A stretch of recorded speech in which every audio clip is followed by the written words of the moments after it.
Movie की शुरुआत में हमें एक ऐसी दुनिया को दिखाया जाता है जहाँ ह्यूमंस और कार्टून कैरेक्टर्स एक साथ रहते थे।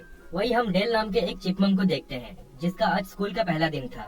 उसके छोटे साइज की वजह से उससे कोई दोस्ती नहीं करता था। फिर उसे चिप नाम का एक और चिपमंक मिलता है जिसको वो अपना फ्रेंड बनाता है और देखते ही देखते इन दोनों के बीच बहुत गहरी दोस्ती हो जाती है। फिर ग्रेजुएशन कंप्लीट करने के बाद दोनों कैलिफोर्निया चले जाते हैं जहाँ उन्हें एक कार्टून शो पर काम करने का मौका मिलता है।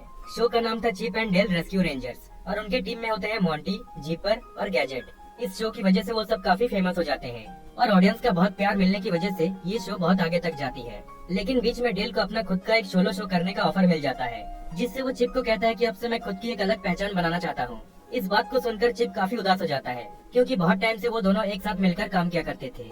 चिप डेल को समझाने की बहुत कोशिश करता है कि ऐसा मत करो, लेकिन डेल उसकी एक नहीं सुनता जिससे इन दोनों की दोस्ती यही टूट जाती है और इनका Chip and Dale Rescue Rangers का शो भी हमेशा के लिए बंद हो जाता है।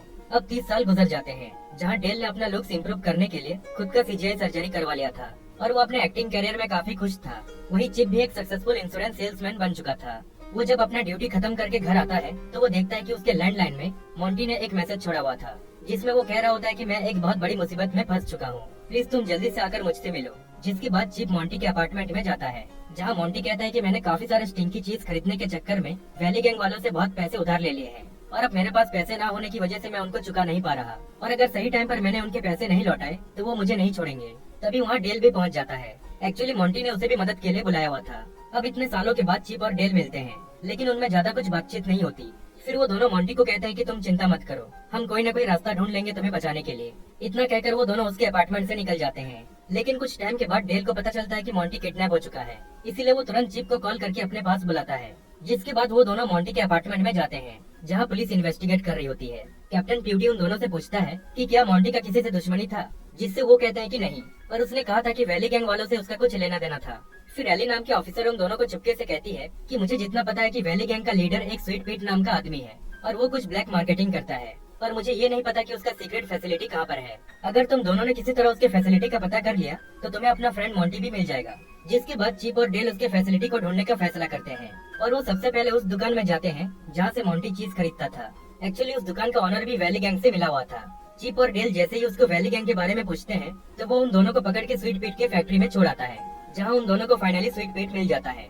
एक्चुअली स्वीट पीट और कोई नहीं बल्कि पीटर पैन था। वो कहता है कि एक टाइम पर मैं अपने मूवीज की वजह से काफी फेमस हुआ करता था, लेकिन मेरी उम्र बढ़ते ही स्टूडियोज वालों ने मुझे धक्का देकर निकाल दिया। फिर मुझे कहीं पर भी काम नहीं मिला और तब से मैंने अपना खुद का स्टूडियो खोला जिसमें मैं कई सारे कार्टून कैरेक्टर्स को किडनैप करके अपने पास लाता हूँ और उनको मेरे हिसाब से सीजीआई सर्जरी करवा कर उन्हें जबरदस्ती मेरे मूवीज में काम करने को फोर्स करता हूँ।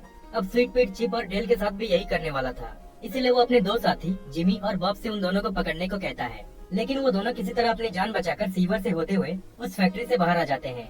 जिसके बाद वो एली के पास आते हैं। डेल कहता है कि मैंने स्वीट पीट के हाथ में एक ट्रैकर देखा था, अगर हमें वो ट्रैकर मिल गया तो हम आसानी से पता कर सकते हैं कि स्वीट पीट सारे कार्टून कैरेक्टर्स को किडनैप करके कहाँ छुपा कर रख रहा है। फिर ये तीनों उस ट्रैकर को चुराने का प्लान बनाते हैं। एली कहती है कि स्वीट पीट हर वेडनेसडे को बाथ हाउस जाता है, इसीलिए चिप और डेल भी अपना भेस बदलकर वेडनेसडे को बाथ हाउस में जाते हैं। वहीं एली भी उन दोनों को मॉनिटर कर रही होती है। वो दोनों देखते हैं कि स्वीट पीट अपना ट्रैकर एक लॉकर में बंद करके नहाने चला जाता है। उसके जाते ही वो दोनों ट्रैकर को लेने लॉकर के पास आते हैं, लेकिन तभी उनके सामने एक बहुत बड़ा स्नेक आ जाता है जो उन्हें कहता है कि मैं तुम दोनों का बहुत बड़ा फैन हूँ, इसलिए प्लीज मुझे तुम अपने शो का एक रैप सुनाओ। जिसके बाद वो दोनों उसको अपने रैप में उलझाकर किसी तरह ट्रैकर को लेकर वहाँ से चुपके से भाग जाते हैं और सीधा एली के पास पहुँचते हैं जहाँ उन्हें फाइनली उस लोकेशन का पता चल जाता है। अब ये तीनों पुलिस की टीम लेकर उस लोकेशन में चले जाते हैं जहाँ उन्हें एक सीजीआई सर्जरी मशीन मिलता है। चिप और डेल गलती से उस मशीन को ऑन करके उसी के अंदर ही फंस जाते हैं। अब उनका सर्जरी स्टार्ट होता है, लेकिन किसी तरह वो दोनों उस मशीन से बचकर वहाँ से बाहर आ जाते हैं। जिसके बाद वो कई सारे कार्टून कैरेक्टर्स के बॉडी पार्ट्स को देखते हैं जहाँ मोंटी का मूंछ भी मौजूद था, जिसको देखकर वो दोनों समझ जाते हैं कि उन्होंने काफी देर कर दी, इसलिए वो सब वहाँ से बाहर आ जाते हैं। वहीं ऊपर से स्वीट पीट उनको देख रहा होता है। जिसके बाद वो डेल को सोशल मीडिया पर फॉलो कर लेता है ताकि उसका लोकेशन पता कर सके।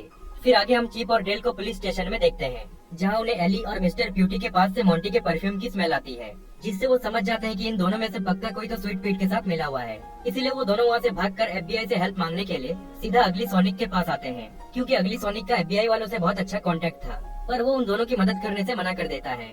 तभी वहाँ स्वीट पीट भी जिमी और बॉब के साथ पहुँच जाता है और वो उन दोनों के पीछे बहुत बुरी तरह से पड़ जाते हैं। इस चेस के दौरान चिप और डेल के कुछ फ्रेंड्स बॉब को पकड़ के उसे पुलिस के हवाले कर देते हैं, लेकिन जिमी चिप को पकड़ लेता है, पर डेल किसी तरह उससे बच निकलता है।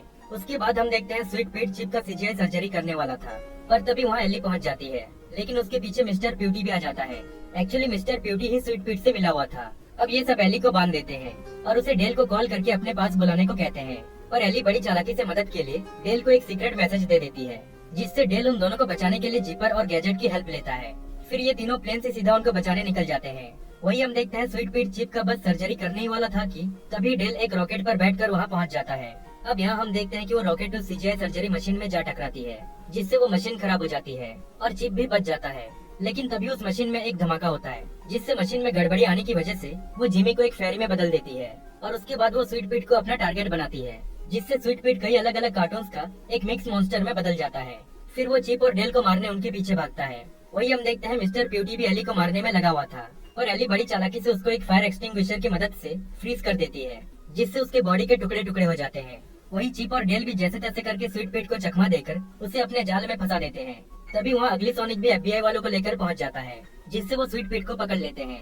लेकिन उससे पहले वो डेल पर गोली चला देता है। लेकिन हम देखते हैं कि डेल के जेब में उनके शो का टैग होने की वजह से उसकी जान बच जाती है। फिर उन्हें वही पास के एक कंटेनर से मोंटी के परफ्यूम की स्मेल आती है और उस कंटेनर को खोलने पर पता चलता है कि उसमें स्वीट पीट के द्वारा सारे किडनैप किए गए कार्टून कैरेक्टर्स मौजूद थे और उसमें मोंटी भी होता है। पर उस पर सीजीआई सर्जरी होने की वजह से उसका लुक चेंज हो चुका था। लेकिन डेल कहता है कि कोई बात नहीं, मेरा एक दोस्त है जो तुम्हें ठीक कर देगा।